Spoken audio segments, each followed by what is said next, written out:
किसका दुख बढ़ा। कई सैकड़ों सालों पहले की ये कहानी है। एक आश्रम में अपने कई से शिष्यों के साथ एक बड़े विद्वान गुरु रहा करते थे। उनका अपने बच्चों को पढ़ाने का तरीका बहुत ही अलग था। किसी भी बात को समझाने के लिए कुछ ऐसे उदाहरण प्रैक्टिकली करके दिखाते थे जिससे बात बड़ी आसानी से समझ में आ जाए। वैसे तो उनके गुरुकुल में उनके सारे शिष्य बहुत खुश और सुखी दिखाई देते थे, सिवाय एक के।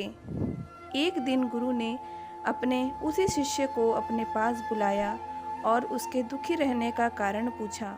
शिष्य ने बड़े दुखी मन से अपनी व्यथा सुनानी चालू की। उसने कहा, मेरी और मेरे माता पिता की आर्थिक परिस्थिति अच्छी नहीं है। मेरे परिवार में हमेशा कोई ना कोई बीमार रहता है। मेरा पढ़ाई में भी कभी मन नहीं लगता। ऐसी और कई समस्याएं शिष्य ने गुरु को बताई। गुरु ने शिष्य की सारी बात सुनी।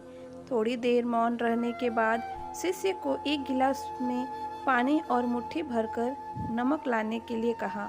गुरु के कहे अनुसार जब शिष्य दोनों चीज़ें लेकर आया तो गुरु ने नमक को गिलास में डालने के लिए कहा और फिर उसे पीने के लिए कहा। जैसे ही शिष्य ने उस नमक वाले पानी का एक घूंट लिया तो उसने तुरंत उल्टी कर दी।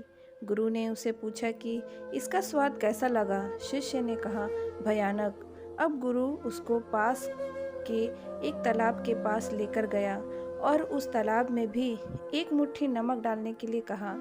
शिष्य ने तालाब के पानी में एक मुट्ठी नमक डाला।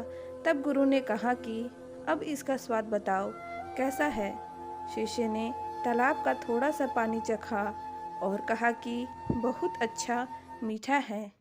अब गुरु ने उसको कहा, बेटा तुमने अपने आप को उस छोटे से प्याले की तरह बना लिया है जिसमें मुट्ठी भर नमक यानी कि थोड़े से दुख भी तुम्हारी परिस्थिति को भयानक बना देते हैं, तुम्हारे दिल दिमाग को दूषित कर देते हैं। तुम्हें गिलास नहीं तालाब बनना होगा जिससे मुट्ठी भर तो क्या कई किलो नमक भी कोई फर्क ना ला सके।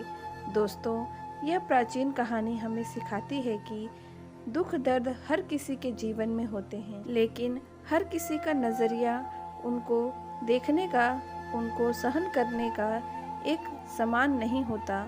इसलिए किसी को तो दुख बहुत बड़ा लगता है, किसी और के लिए वह कुछ भी ना हो। इसलिए हमें अपना नज़रिया बदलना होगा ताकि हम हर दुख दर्द का सामना डटकर कर सकें। दोस्तों, इस कहानी से आपको क्या सीख मिली हमें कमेंट बॉक्स पर ज़रूर बताएं और इसी तरह हमारे जीवन से जुड़ी प्रेरणादायक कहानी सुनने के लिए हमारे चैनल को लाइक करें, शेयर करें एंड सब्सक्राइब करें।